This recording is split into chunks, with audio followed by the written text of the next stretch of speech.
माऊली का लय टेन्शन मध्ये बसले, काय भांगडे? ओ शेतीच पुरवणार नाही. शेतीमध्ये खर्च खूप झाला, उत्पन्न कमी झालं.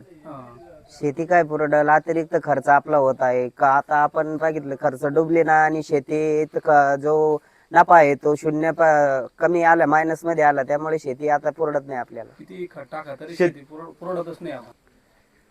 तुम्हाला शेतीत काही कळत नाही म्हणून तुमचं उत्पन्न वाढत नाही. याचा किती उत्पन्न कमी होते, याचा काही ताटपणा जातच नाही. माती परीक्षणचे रिपोर्ट आले का आपण लगेच शेतीच्या मशागतीला लागू.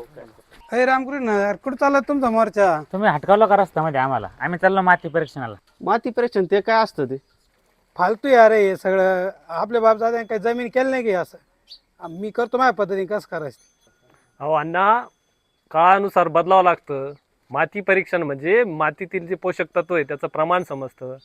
माती परीक्षणामुळं आपल्याला खताची किती मात्रा कधी कोणत्या वेळेला द्यायची ते समजतं. माती परीक्षण म्हणजे मातीचं आरोग्य तपासणी. बघा करून फायदाच त्याचा.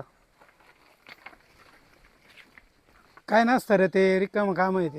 अहो अण्णा, एवढे सगळे चालले, आपण पण जाऊ, बघू करून. त्यात काही तोटा तर नाही, आपला फायदाच होईल काहीतरी.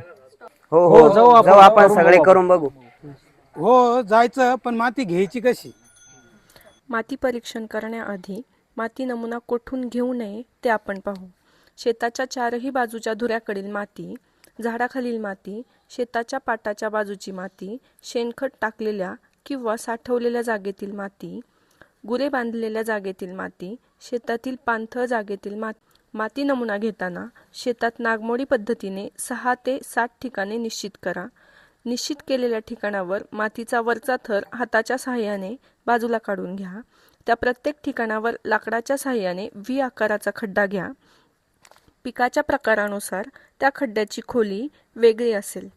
त्यानंतर खड्ड्याच्या खालच्या बाजूने जमिनीच्या 7 ते 8 ठिकाणावरील गोळा केलेले माती नमुने एका गोणीवर एकत्र करून त्याचे 4 समान भाग करा. त्यातील 2 समोरासमोरील भाग बाजूला काढून टाका.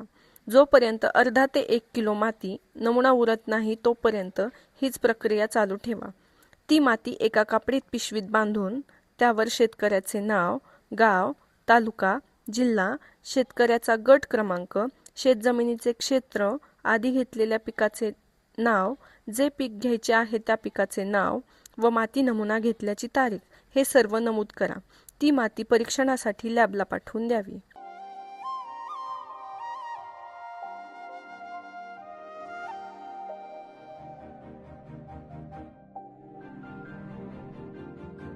माती समजून घ्या, भरघोस उत्पन्न घ्या. चल चल उचल तू पहार जीवाची अन खद खद खदत तुझा रे.